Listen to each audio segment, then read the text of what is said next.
ما سره خو اکثر ته دا مسله کېږي چې زما موډ آف وي که نه نو کوکینګ به هم هغه شانتې مانه نه کېږي او دوی به پکې فرمایش هم خامخا دویم کوي یو به دا پیاز نه دی دا ماته نخرې کوي د ده به رنګ دا مره تیز شي که نه چې دغه شانتې سور کړی به یې نه غواړم لږ پیکه کلر به یې غواړم چې د کټوۍ رنګ خراب نه شي خو خیر موډ آف دی نن ما پخول چکن آلو نو هلته راته پکې فرمایش وشو چې لږې شانتې روجي ما سره پخې کړه زړه مې ورته شوی دی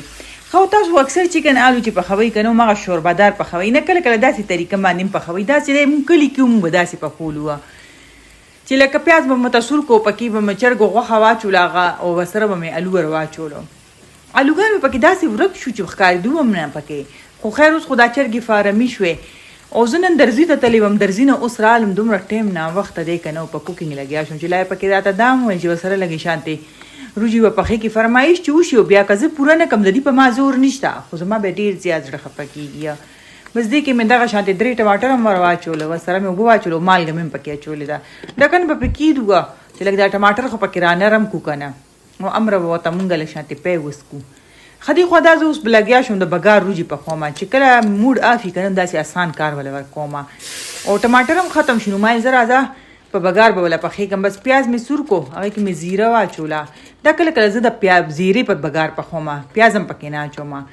او بس بیا مې پکې مغلۍ پلاو مساله یو پیکټ ور واچوئ د دې مسالې خو زه تعریفونه کول وایم تاسو داسې مې ستړې شوم دا زما فیورټ مساله ده که نه لیکن نور څه ضرورت هم نه پرېوځي او روجي مې وله دا اوس مې والا خوش ټیم کې اوس مې والا باندې کې ډېر ټایم مې ورنه کو ځکه چې ټایم وونه ناوخته و داس دې کې به زه اوس چکن پاوډر او مالګه دا دواړه به برابر کړم دا پکې ضروري دي ځکه چې ټماټر هم پکې لا نه نو څه خو به اوس ورسره خواري کوو که نه نو بس دا شانتې او دې بعد دا کوکر کې چې دی که نه ما نه ډېر ټایم اخلي نه کوکر کې زر پخې شي نن فنن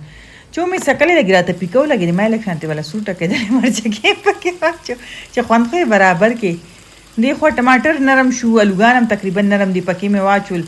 پیلا د ادرک پاوډر نیمه چمچ بیا مې پکې د اوږې پاوډر واچول بیا مې پکې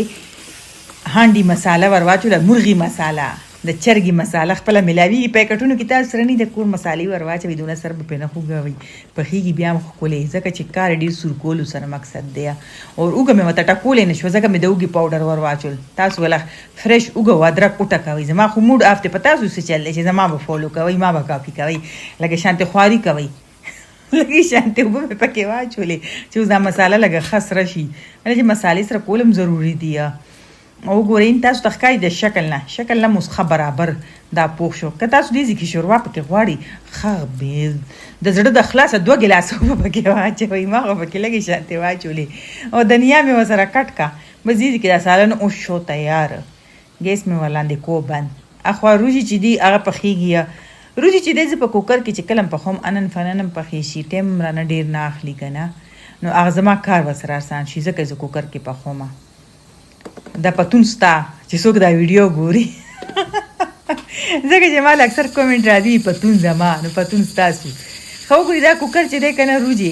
یو خو به دې کې روجي چې په حساب اوبه اچوئ چې روجي 2 ګیلاسه وي نو روجي اوبه هم 2 ګیلاسه اچوئ بل دا پریشر چې څنګه واخلي دا سیټي صرف 2 منټه 3 منټه یې پرېږدئ زیاتې مه پرېږدئ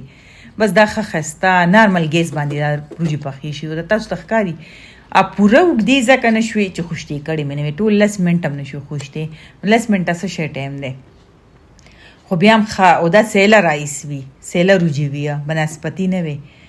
او ورسره مې بیا رایتم جوړه کړه که ډېر مې موډ آف وي که نه کار به کومه